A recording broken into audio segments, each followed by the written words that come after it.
ይህ የምታዩት እንግዲህ የእጅ ስራ ወይም የጥበብ ውጤቶች ናቸው።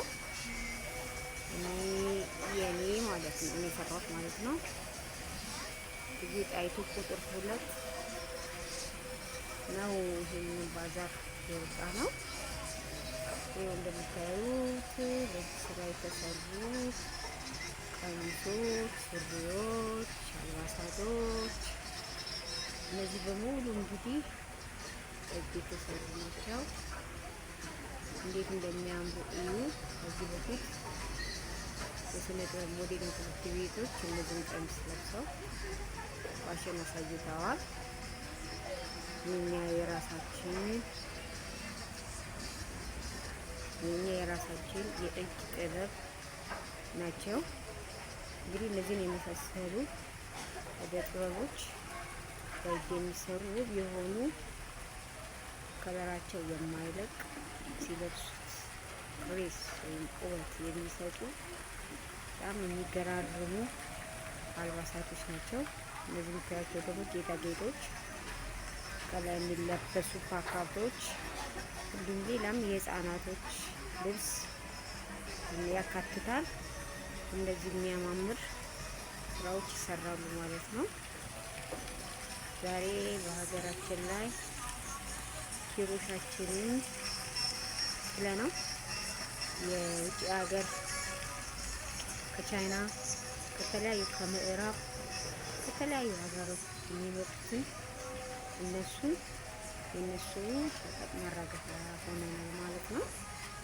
አንደኛ ሀገራችን ላይ ያለውን ምርቶች ብንጠቀም እዚሁ ሀገራችን ላይ ገንዘቡን መክፈት ይችላል ነው። ሀገራችንን ሀብታም ማድረግ የሚችልበት መንገድ ነው። ወደ ውጭ እንደውም ኤክስፖርት ማድረግ ተስፋፍቶ ከተሰራ ወደ ውጭ ኤክስፖርት ሁሉ ማድረግ የሚችልበት ነገሮች ሁሉ ናቸው እና በእደ ጥበብ ሀገራችንን ማስተዋወቅ እንችላለን። ወደ ውጭ ኤክስፖርት እያደረግን ሀገራችንን ማሳደግ እንችላለን። ብዙ ስራ አጥ ወጣቶች፣ አዛውንቶች እንዲሁም ህጻናቶች፣ ተማሪዎች ሁሉንም ያካተተ የእደ ጥበብ ውጤት ነውና ሁሉ ሰው ቁጭ ብሎ ቤት ውስጥ የሚሰራው ጎጆ ኢንዱስትሪ ነው። ለከፍተኛ ኢንዱስትሪ በር ከፋች የጎጆ ኢንዱስትሪ ከሌለ የከፍተኛ ኢንዱስትሪ የለም ማለት ነው። ምክንያቱም ጎጆ ኢንዱስትሪ ማለት የከፍተኛውን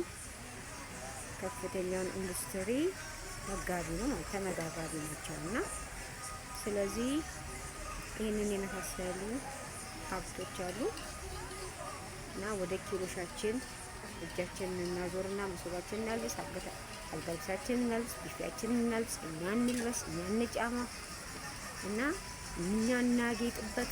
ስለዚህ ይህንን የመሰለ የሀገራችሁን የእደ ጥበብ ውጤት ተጠቀሙበት እላለሁ። አመሰግናለሁ። ወዳችኋለሁ።